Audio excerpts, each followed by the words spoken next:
Hello बच्चों, मैं Sarita government physics lecturer at Sikar. जो आज हमारा 12th क्लास का नेक्स्ट टॉपिक है चैप्टर नंबर 7 का विद्युत धारा के चुंबकीय प्रभाव का। आज जो हमारा टॉपिक है उसमें हम बात करेंगे चुंबकीय बल के बारे में ही बात करेंगे।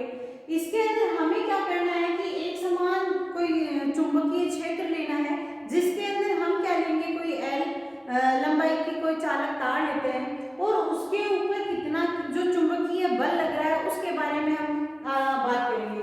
तो इसके लिए हम क्या लेते हैं कि एक समान क्या ले लिया हमने, कोई चुंबकीय क्षेत्र ले लेते हैं। ये हमारा क्या हो गया, एक समान चुंबकीय क्षेत्र बी ले लिया।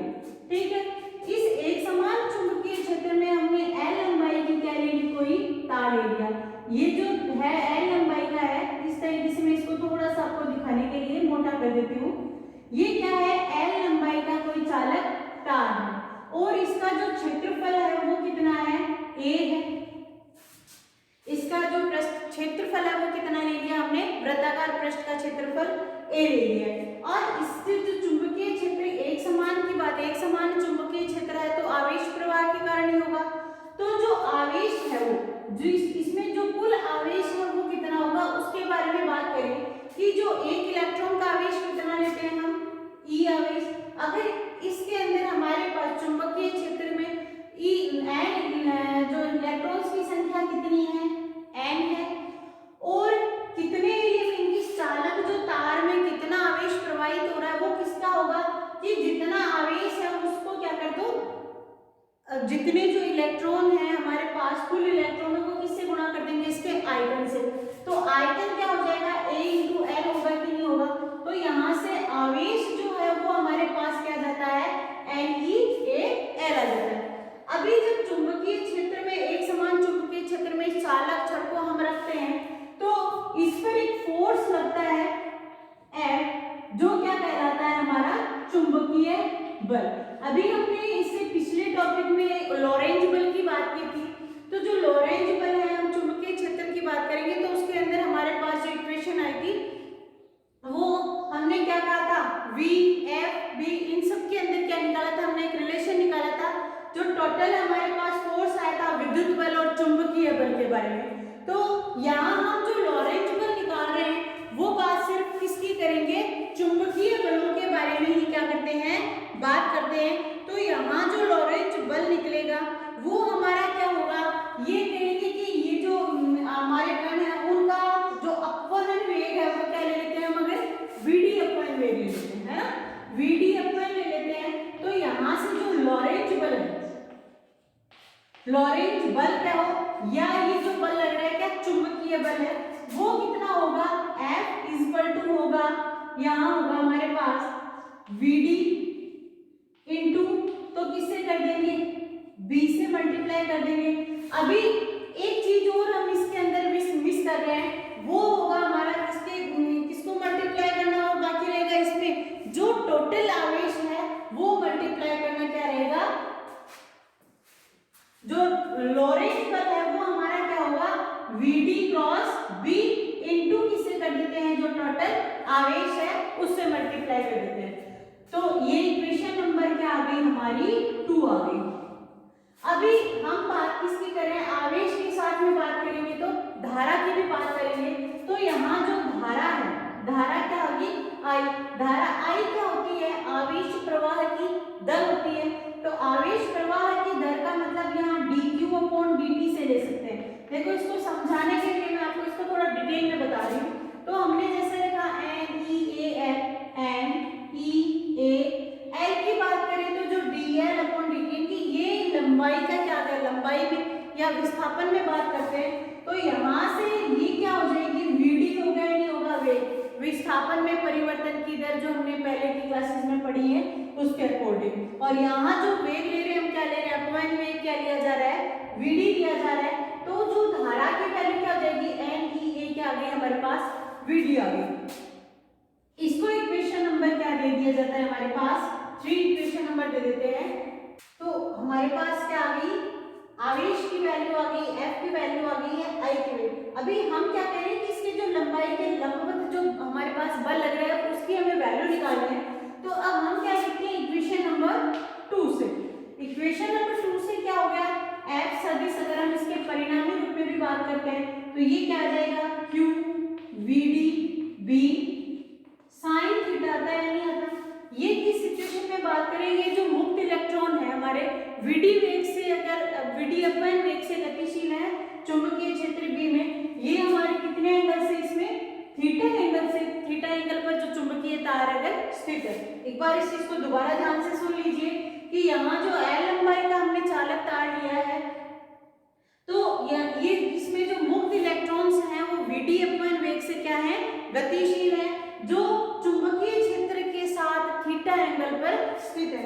तो ये क्या आ जाएगा Q VD B sin theta नहीं है। यहां से हम क्या करेंगे Q की वैल्यू इक्वेशन नंबर 1 से रख देते हैं। तो इक्वेशन नंबर 1 से Q की वैल्यू रखने पर तो ये क्या आ जाएगा, जो परिणामी बल है हमारा वो आ जाएगा NEAL VD B sin theta. अभी देखो इक्वेशन नंबर 2 से देखो हम क्या लिखते हैं NEA और जो VD है ना, NEA इंटू VD है वो किसके इक्वल आ जाएगा, हमारे पास धारा I के इक्वल आता है। तो ये क्या आ गया F सदिश परिणामी किस रूप में आ जाएगा, ये आएगा हमारे पास NIB sin थीटा आता है नहीं आता। अभी यहां से हम क्या लिख सकते हैं इसको F सदिश या I L क्रॉस क्या लिखा जा सकता है, इसको B लिखा जा सकता है, नहीं लिखा जा सकता। तो यहाँ जो इसके बल लग रहा है हमारे पास, जो ये फोर्स लग रहा है उसकी वैल्यू कितनी हो जाएगी, इसमें L क्रॉस क्या आती है B, इसकी क्या आ जाएगी वैल्यू आ जाएगी। अभी इसी के अंदर अगर हम क्या बात करते हैं, ये जो चालक तार है L लंबाई का, अगर इसकी कौन सी कंडीशंस के ऊपर रखें तो ये जो फोर्स है उसकी वैल्यू कितनी प्राप्त होती है, मैक्सिमम कब आती है या इसकी जीरो वैल्यू कब आती है, उसके बारे में बात करते हैं। तो देखो अगर ये जो तार है हमारा हमने अभी ऐसे रख रखा है, अगर ये वाली सिचुएशन आ जाए, ये इसका क्या हो जाएगा केस फर्स्ट। ये सिचुएशन आने का मतलब B और जो L के बीच में हमारे पास एंगल बना है थीटा, उसकी वैल्यू कितनी है, 0 आई है नहीं है। तो यहाँ जो हमारे पास समीकरण आया है इसको नंबर क्या दे देते हैं हम 4 नंबर दे देते हैं, ये 5 नंबर हो गया। तो इक्वेशन नंबर 4 से ये हमारी क्या आ गया केस फर्स्ट, यदि थीटा क्या है 0 डिग्री है, थीटा 0 डिग्री रखने से साइन थीटा की वैल्यू क्या आ गई हमारे पास 0 आई है। तो यहाँ जो फोर्स लग रहा है, जो परिणामी बल लग रहा है वो कितना प्राप्त हो जाता है हमारे पास, 0 फोर्स प्राप्त हो जाता है। तो 0 कब आएगा, जब जो चालक तार हमने लिया है वो क्या ले ले, जहाँ चुंबकीय क्षेत्र है उसी की डायरेक्शन में क्या है वो लंबाई L का जो ले रहे हैं चालक तार उसी में स्थित हो, तब क्या आता है हमारे पास ये 0 आता है। तो ये किस चीज को बताएगा कि ये सिचुएशन ये बताती है कि 0 मान होने का मतलब यहाँ पर चालक क्या है स्थिर है। अब जो दूसरी कंडीशन आ जाएगी वो क्या होगा कि ये कंडीशन क्या होगी, इसको हम क्या ले ले, ये कंडीशन आ जाएगी इसकी लंबवत वाली, यानी कि ये जो थीटा है वो एंगल कितना हो गया इसका 90 डिग्री का। तो थीटा 90 डिग्री होने का मतलब क्या हो जाएगा कि यहाँ जो B सदिश और L के बीच में जो एंगल बन रहा है वो कितना हो गया 90 डिग्री। 90 डिग्री होने का मतलब साइन की वैल्यू हमारे पास क्या आ गई है 1 आ गई है। 1 आने का मतलब क्या आ गया, ये हमारा क्या आ गया केस सेकंड आ गया। क्या है सेकंड में थीटा इक्वल टू क्या है 90 डिग्री। तो वही इक्वेशन नंबर 4 से हमारे पास जो फोर्स है वो क्या आ जाएगा ILB आएगा या नहीं आएगा, ILB, जो कि क्या प्राप्त होता है यहाँ पर हमारे पास मैक्सिमम फोर्स प्राप्त होता है। तो यहाँ जो फोर्स F मैक्सिमम आएगा वो वैल्यू कितनी है ILB।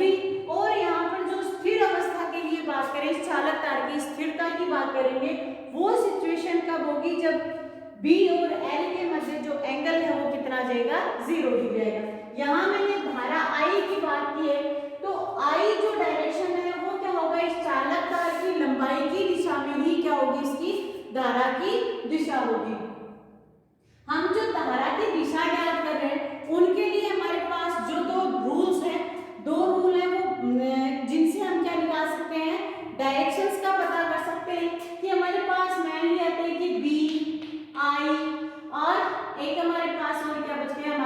बल F। तो इन तीनों की जो डायरेक्शन है वो कैसे ज्ञात करते हैं, वो ज्ञात करेंगे। ये है दो नियम है, एक हमारा क्या होता है दाईं हथेली का नियम, दूसरा है बाएं हाथ के जो फ्लेमिंग ने दिया था बाएं हाथ के फ्लेमिंग का नियम। तो धारावाही चालक पर अभी हमारा नेक्स्ट है धारावाही चालक पर बल की दिशा। धारावाही चालक पर क्या निकालने हैं, बल की दिशा। तो ये बल की दिशा निकालने के लिए दो रूल है। पहला तो हमारा क्या रहेगा, बाएं हाथ का फ्लेमिंग का नियम, ठीक है। दूसरा जो हमारा क्या है, दाईं हथेली का नियम।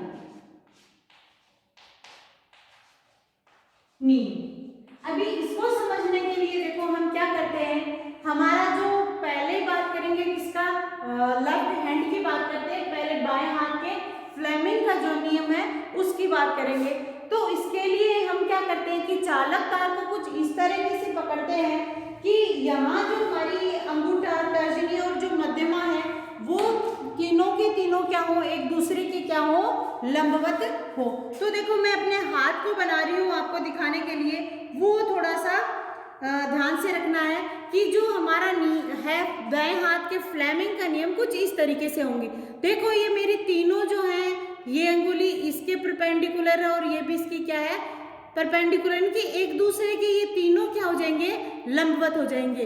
तो यहाँ अगर हम क्या करते हैं कि इनको इस प्रकार से रखा जाता है कि परस्पर ये क्या हो, लंबवत हो। तो यहाँ जो हमारी ये तर्जनी कहें, ये जो इंडिकेटर फिंगर है ये वाली जो मैं हिला रही हूँ इसकी बात कर रही हूँ, ये किसको बताता है, बी को बताता है। ये किसको बताएगा, बी को बताएगा, इनकी चुंबकीय क्षेत्र को बताता है। और ये जो मध्यमा अंगुली है ये हमारी किसको बताती है, धारा की दिशा को, बी और आई। और ये जो अंगूठा है वो किसको बताता है, बल की दिशा को, कि चुंबकीय क्षेत्र की दिशा ये होगी, धारा की दिशा ये होगी, और जो बल लग रहा है हमारे पास चुंबकीय बल, उसकी दिशा क्या होगी, अंगूठे की ओर होगी। और इसी तरीके से हम जो दूसरा नियम मैंने बताया, सेकंड जो नियम है वो हमारा क्या है, दाईं हथेली का नियम। तो ये हमारी क्या होगी, मैंने दाईं हथेली ली है, तो दाईं हथेली के अंदर ये जो उंगलियां हैं हमारी, ये जो उंगलियां हैं वो किसको बताती हैं, बी को बताती हैं। थोड़ा सा देखो कंफ्यूजन नहीं होना, हमने क्या लिया था, फ्लेमिंग के नियम में जो तर्जनी थी उसको क्या लिया था, चुंबकीय क्षेत्र, और हथेली में क्या लेते हैं, इन अंगुलियों को क्या लिया जाता है, चुंबकीय क्षेत्र। हथेली है, हथेली में जो बल की दिशा क्या होगी, ऊपर की ओर। तो ये हमारी क्या हो गई, चुंबकीय क्षेत्र की दिशा बता दी और बल की बता दी। और ये जो अंगूठा है, अंगूठा हमारा किसको बताता है, ये बताता है धारा की दिशा को बताता है, कि चालक है उसकी धारा की दिशा क्या होगी। यानी कि बल किसके लिए ले लिया हमने, बल धक्का देने के लिए, ऊपर धक्का दे रहे, तो ये तो क्या हो गया, बल। अंगुलियां किसको बता रही हैं, चुंबकीय क्षेत्र को, और अंगूठा किसको बताएगा, ये जो लंबवत होगा इनके, वो बताएगा चुंबकीय क्षेत्र को बताता है। तो इस तरीके से हमारे पास क्या हो गए, ये जो दो हैं नियम हो गए। एक तो कौन सा हो गया, बाएं हाथ का फ्लेमिंग नियम और दाईं हथेली का नियम। मैंने आपको अच्छे से आपके सिर्फ वीडियो के सामने मैंने अपने हैंड्स ही रखे इसीलिए कि आप कंफ्यूजन नहीं हो। हमारा ये तो क्या हो जाएगा, बाईं जो फ्लेमिंग का नियम है बाएं हाथ का नियम, और दूसरा दाएं हथेली का नियम। ध्यान में रखना है, ये किसको बताता है, तर्जनी चुंबकीय क्षेत्र को बताती है, और मध्यमा हमारी किसको बताएगी, आई को, धारा को, धारा की दिशा को। ध्यान रहे, ये जो कोई धारावाही चालक की दिशा ज्ञात करने के लिए ये जो दोनों नियम है बहुत इंपॉर्टेंट है। अंगूठा बताता है बल की दिशा को, वही दाएं हाथ के लिए जो फोर्स है हथेली को बताएगा, जो चुंबकीय क्षेत्र है वो अंगुलियां बताएंगी, अंगूठा किसको बताता है, हमारे धारा की दिशा को बताता है। तो इस तरीके से जो आज का हमारा टॉपिक था, किसी समान चुंबकीय क्षेत्र में चालक तार पर बल और धारावाही चालक तार पर बल की दिशा। तो ये दोनों टॉपिक हमारे एग्जाम के लिए इम्पोर्टेंट होंगे, न्यूमेरिकल्स के लिए भी, और स्पेशली ये जो तारावाही चालक पर बल की दिशा है वो जो आगे की हमारी इक्वेशंस है उनको सॉल्व करने में हमारी मदद करेंगी, क्योंकि इसमें हमारे पास डायरेक्शंस का बहुत इंपॉर्टेंट रोल होता है। तो आप इसको ध्यान रखिए। अगली क्लास में अपन फिर मिलते हैं। Okay, thank you.